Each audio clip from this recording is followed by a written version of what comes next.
വസന്ത്, ഇപ്പോൾ ഇന്നലെയും ഇന്നുമായിട്ട് ഇറങ്ങിയ ഒരുപാട് വാർത്തകളിൽ രണ്ട് വ്യാജ വാർത്തകൾ, രണ്ട് വാർത്തകൾ എന്ന് വിശേഷിപ്പിക്കരുത്, വ്യാജ നിർമ്മിതി എന്ന് പറയണമെന്ന് അനിൽകുമാർ പറയുന്നുണ്ട്. എങ്കിൽ പോലും അത് വാർത്താരൂപത്തിൽ വന്ന കള്ളമാണ് എന്നതുകൊണ്ട് കള്ളവാർത്ത എന്ന് വിളിക്കുന്നു.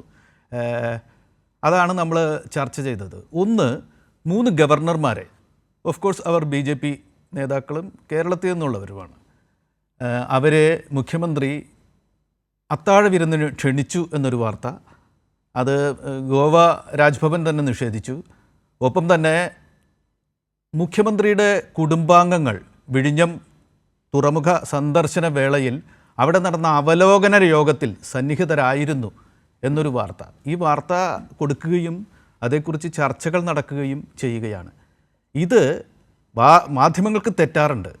തെറ്റായ വാർത്തകൾ മുഖ്യവാർത്തയായി വയ്ക്കുകയും അതിൽ തിരുത്തലുകൾ വന്നാൽ പോലും ആക്സെപ്റ്റ് ചെയ്യാതിരിക്കുകയും അതിന് നേതാക്കൾ പോലും അതിനോട് ചേർന്നുള്ള അഭിപ്രായങ്ങൾ പുറപ്പെടുവിക്കുകയും ചെയ്യുന്നൊരു തലത്തിലേക്ക് കേരളം പോകുന്ന ഒരു സാഹചര്യത്തിലാണ് ചർച്ച ചെയ്യുന്നത്.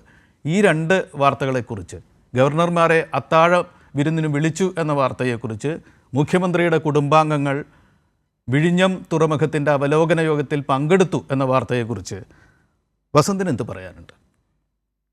NBC അതിനുത്തരം പറയുമ്പോൾ തന്നെ വളരെ കൃത്യമായി എനിക്ക് മുമ്പ് സംസാരിച്ച 2 പേരും, ഒന്ന് ഇടതുപക്ഷത്തിന്റെ പ്രതിനിധി ശ്രീ അഡ്വക്കേറ്റ് അനിൽകുമാറും, 2 മാധ്യമപ്രവർത്തകൻ എന്ന രീതിയിൽ ഇടതുപക്ഷത്തിന്റെ രാഷ്ട്രീയം പറയുന്ന ശ്രീ ജോർജ് ജോസഫും, അല്ലെ, അവർ 2 പേരും പറഞ്ഞ വാദങ്ങൾക്ക് മറുവാദം പറയാനുണ്ട്. ഒന്ന്, ജോർജ് ജോസഫ് പറഞ്ഞ എന്താണ്, ഉഷ വാൻസ്, അതായത് യുണൈറ്റഡ് സ്റ്റേറ്റ്സിന്റെ വൈസ് പ്രസിഡന്റിന്റെ ഭാര്യ JD വാൻസിന്റെ സഹധർമ്മിണി ഉഷ വാൻസ് വന്നതുമായി ബന്ധപ്പെട്ടാണ്. ശ്രീ ജോർജ് ജോസഫ് എന്നെക്കാൾ വലിയ സീനിയർ ആണ്. അദ്ദേഹം ശ്രീ NBCക്ക് ഒപ്പം തന്നെ മാധ്യമ പ്രവർത്തന രംഗത്ത് പരിചയമുള്ള ആളാണ്. പക്ഷെ അദ്ദേഹത്തിന് അറിയാത്തതല്ല, പക്ഷെ അദ്ദേഹം മറച്ചു വെക്കുന്നതാണ്. Second lady of United States എന്ന് പറയുന്നത് ഒരു കോൺസ്റ്റിറ്റ്യൂഷണലി ഡിഫൈൻഡ് പൊസിഷനാണ്. എന്താണത്? Second lady of United States. First lady എന്ന് പറയുന്നത് പോലെ തന്നെ second lady of United States അങ്ങേക്ക് ഗൂഗിൾ സെർച്ച് ചെയ്താൽ ഇപ്പോൾ കിട്ടാവുന്നതേ ഉള്ളൂ. അതൊരു കോൺസ്റ്റിറ്റ്യൂഷണലി ഡിഫൈൻഡ് പോസ്റ്റ് ആണ്. അത് പേയബിൾ പോസ്റ്റ് അല്ല, അത് ഒരു ക്യാബിനറ്റ് റാങ്ക് അല്ല, പക്ഷെ അതൊരു കോൺസ്റ്റിറ്റ്യൂഷണലി ഡിഫൈൻഡ് പോസ്റ്റ് ആണ്. ആ പോസ്റ്റിൽ യുണൈറ്റഡ് സ്റ്റേറ്റ്സിന്റെ ഭരണഘടന പറയുന്നത് she should be the hostess of the programs of the vice president of United States. United സ്റ്റേറ്റ്സിന്റെ വൈസ് പ്രസിഡന്റിന്റെ പ്രോഗ്രാമുകൾ ഹോസ്റ്റ് ചെയ്യേണ്ടത് ഈ സെക്കൻഡ് ലേഡിയാണ്. അപ്പൊ സ്വാഭാവികമായും അദ്ദേഹത്തിന്റെ പരിപാടികളിൽ കോൺസ്റ്റിറ്റ്യൂഷണലി അവർക്ക് പങ്കെടുക്കുന്നതിൽ യാതൊരു ബുദ്ധിമുട്ടും ഉണ്ടാവില്ല. അപ്പോ അറിയാത്ത വിവരങ്ങൾ പറഞ്ഞു തരുമ്പോ ഈ ചർച്ചയിൽ പങ്കെടുക്കുന്ന ഇടതു പ്രതിനിധി വല്ലാതെ അങ്ങ് വളുക്കിനെ ചിരിച്ചുകൊണ്ട് കാര്യമില്ല, തെറ്റ് അംഗീകരിക്കുന്നതായിരിക്കും നല്ലത്. ഇനി അല്ലെങ്കിൽ അതിന് മറുവാദം ഉണ്ടെങ്കിൽ പറഞ്ഞാൽ നന്നാവും. ഇനി സ്വാഭാവികമായും കോൺസ്റ്റിറ്റ്യൂഷണലി ഡിഫൈൻഡ് പോസ്റ്റ് ആണോ CMന്റെ വൈഫ് എന്ന് പറയുന്നത് എന്നതിനെ പറ്റി വ്യക്തത വേണം. 2, ഉഷ വാൻസ് എവിടെയെങ്കിലും, ഉഷ വാൻസിന് പങ്കെടുക്കാം, ഉഷ വാൻസ് എവിടെയെങ്കിലും ഇന്ത്യയുമായി ബന്ധപ്പെട്ട ഡിപ്ലോമാറ്റിക് കരാറിൽ ഏർപ്പെടുന്നിടത്ത്, ഡിപ്ലോമാറ്റിക് മീറ്റിംഗുകൾ നടക്കുന്നിടത്ത് അനൗദ്യോഗികമായി പങ്കാളിത്തം വഹിച്ചിട്ടുണ്ടോ എന്ന് എനിക്കറിയില്ല. പങ്കാളിത്തം വഹിച്ചിട്ടുണ്ടെങ്കിൽ ശ്രീ ജോർജ് ജോസഫാണ് പറയേണ്ടത്. ഇനി നിങ്ങൾ പറയുന്നത് എന്താണ്? ഇന്നലെ നടന്നത് വിഴിഞ്ഞത്തെ വളരെ ഇൻഫോർമലായ അൺഒഫീഷ്യലായ ഒരു മീറ്റിംഗ് ആണെങ്കിൽ അതുമായി ബന്ധപ്പെട്ട് ഇത്രമാത്രം വിവാദം ഉയർന്നു വരികയും പൊതുജനത്തിന് അതിലൊരു ആശങ്ക ഉണ്ടാകുകയും ചെയ്യുന്ന സമയത്ത് അതിലൊരു ക്ലാരിഫിക്കേഷൻ വരുത്തിയാൽ മതി. വിഴിഞ്ഞം പോർട്ടുമായി ബന്ധപ്പെട്ട സിവിൽ സർവീസ് ഉദ്യോഗസ്ഥരുണ്ടല്ലോ, അവരെ കൊണ്ടൊരു ക്ലാരിഫിക്കേഷൻ വരുത്തിയാൽ മതി. ഇവിടെ നടന്ന മീറ്റിംഗ് ഇന്നതാണ്, അതിൽ യാതൊരുവിധ ഒഫീഷ്യാലിറ്റിയും ഉണ്ടായിരുന്നില്ല എന്ന് പറഞ്ഞാൽ പ്രശ്നം തീർന്നു.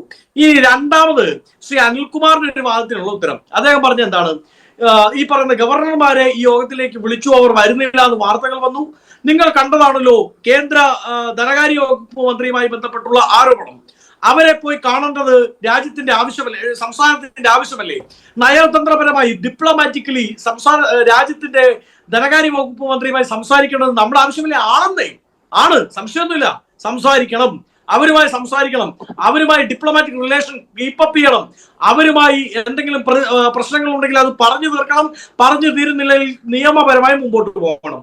പക്ഷേ അങ്ങനെയുള്ള ഒഫീഷ്യൽ മീറ്റിംഗ് മാത്രമാണ് നടന്നതെങ്കിൽ പിന്നെ എന്തുകൊണ്ടാണ് നിയമസഭയിലടക്കം സഭാംഗങ്ങളുടെ അവകാശത്തിന്റെ പുറത്ത് അവർ ചോദിച്ച ചോദ്യത്തോട് അത് തൽക്കാലം പറയാൻ സൗകര്യമേ ഇല്ല എന്ന് പറയുന്നത്?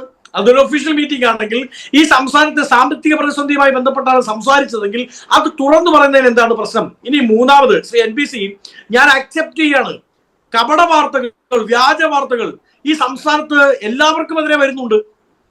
അല്ലെങ്കിൽ കാള പറ്റുമെന്ന് കേൾക്കുന്നതിന് മുമ്പ് കയറെടുത്ത് VR XR സ്റ്റുഡിയോ സ്പേസിൽ നിന്ന് നടമാടുന്നവരെ നമ്മൾ കാണാറില്ലേ?